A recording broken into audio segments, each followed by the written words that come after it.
Huge news. Now I have the honor of interviewing Laurie Lam, the Chief Brand Officer of e.l.f. Beauty. Laurie, join me.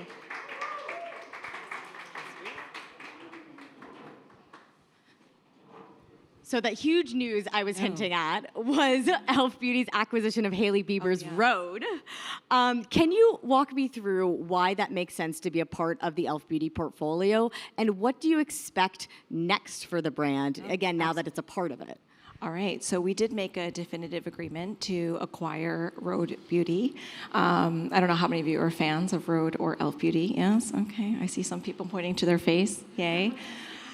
So, it's really very strategic, the way that we look at all of our strategic acquisitions. And for us, Rhode Beauty is actually a great way for us to diversify our portfolio by democratizing access to premium beauty, or prestige beauty rather, at an accessible price with e.l.f. Beauty. And this is actually really aligned to our mission. For those of you who don't know e.l.f. Beauty, our mission is to actually democratize access to beauty, period, and ensuring that every eye, lip, and face has the access to that. So we have global multi-branded portfolio, and Hailey and Rhode will join our portfolio hopefully in August, pending the transaction, and that's going to be a great aspect. I see nothing but incredible runways for growth with that brand in terms of its innovation pipeline and the way that it has to go. It's a $212 million brand in terms of what they posted, and they just have 10 SKUs. So I can just imagine once we start building that portfolio and with her creative energy, what will happen.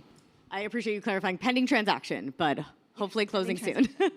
Well, we'll talk about it more. I also know you guys have big news here at Cannes. The So Many Dicks campaign was just shortlisted for Titanium at Cannes. Yes. We haven't gotten to the awards yet, right? It's still early.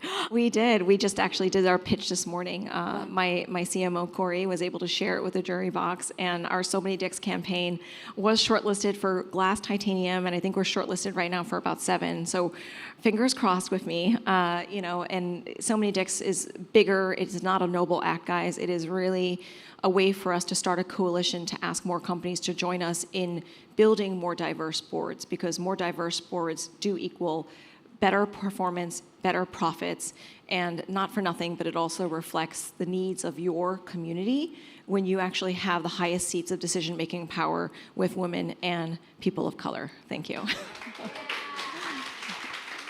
Love that.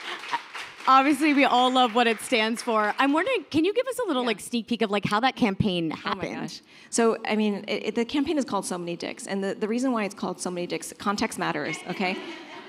What we found out is that through research, that there are more dicks, and by dicks I mean Richard, Rick, and who am I forgetting? And Rich, nicknames fondly that are called Dick. My brother's a Dick, okay? But there are more dicks on US boards than underrepresented groups of people. So let that sink in for a minute. More than Hispanic women combined, more than Black women, more than Asian women. This is a problem. We need to change this. And the reason why e.l.f. actually has the receipts to say that is because we can prove it. We've had 25 consecutive quarters of growth, net sales growth to be specific, and we're 1 out of 5 out of 564 publicly traded companies that have that track record of net sales growth averaging over 20%. So it gives us the receipts to do that, but also we're the #1 performing stock on the New York Stock Exchange. So when that pivotal moment happened, we knew that there was something to be said about this, because those 25 consecutive quarters of growth was not by mistake. It was built on the back of the board of directors that is, at the time, 78% diverse, and 78% women, even better, and 44% diverse. So it gave us something to talk about, and for us to actually fuel a coalition and a movement. This is not a campaign. So Many Dicks was just what I think made it go from boardroom conversation to dinner table conversation, to make it to the top of many different companies, their agenda. It made it to even our board members who went home and their daughter said to them, "I've never been prouder of you," because of the fact that we were standing up for something that we believed in. And that's e.l.f. at the core. For those of you who don't know e.l.f. as well, we are a 20-year-old brand.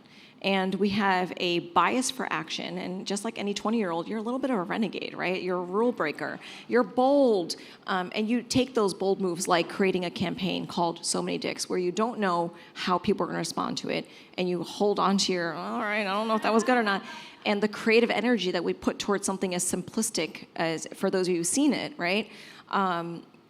so simplistic to put that message out there, and the ability that we actually got 99% positive sentiment from it. So it was incredible because we created something that said there are so many dicks on boards, and that's okay. It's okay to be a dick, but you just need to make more room for others on boards.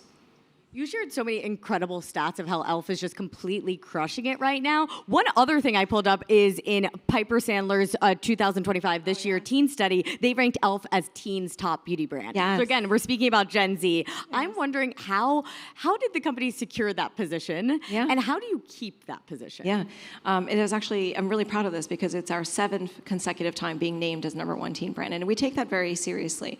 When you're a brand that's called Eyes, Lip, Face, you are really standing up for every eye, lip, and face. And we're, with Gen Z, we don't take that for granted either. Gen Z is a very discerning consumer, and it's a very discerning community, some of them in this room here.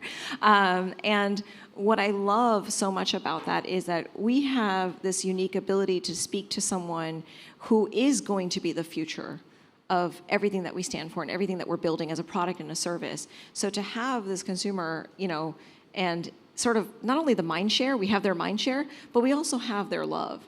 And we also have their loyalty. And you see that too when I want to talk about the power of community, because if any of you are ever following e.l.f., and I hope you do on our social channels, we have a lot of handles, you'll see that our community actually comes in to speak for us. Most oftentimes, like when we put something out there, and they will reply on our behalf. They make a community manager's job very easy, actually. Well, perfect segue. I wanted to talk to you about one platform that you guys absolutely crush on is TikTok. So what's your advice to a brand that perhaps isn't doing so well on TikTok? How can a brand really perform well there? Well, I don't think there's anything that you can necessarily right away put into practice, and you're like, here's step 1, step 2, step 3.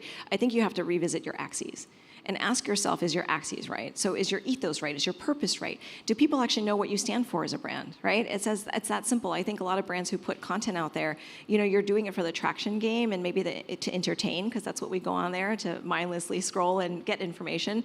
But I also think you have to think, what are you actually saying to your community? So are you living to your ethos? Do people know what that is?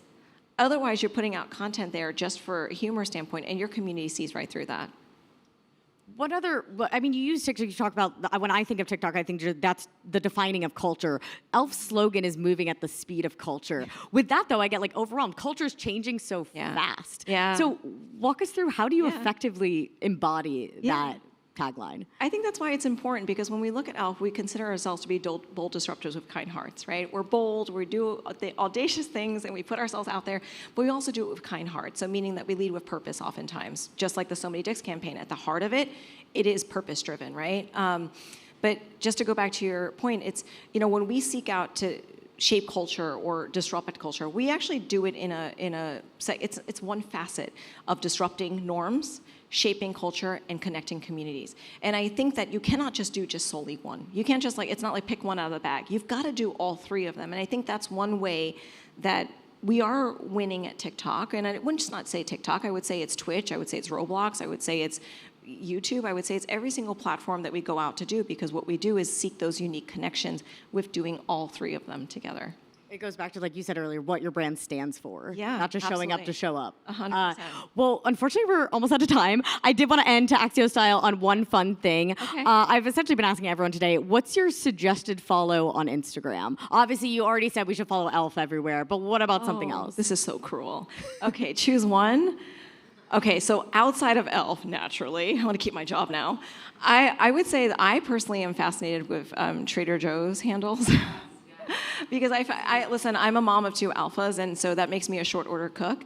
By being a short order cook, it also means that on most nights, I don't want to think too hard about what I'm making for dinner. And so I want to get inspired by other people. And what I really love about Trader Joe's, and I would say other grocers do a good job too, so I think it's like building in a little bit more of a global palette, which I really appreciate. I'm from Hong Kong, and I really miss the palette there. So going into a grocery store and being as imaginative as they are with the menu is something that I really appreciate. That's such a great suggestion. Thank you so much, Laurie, for joining us. Thank you. Thank you for having me.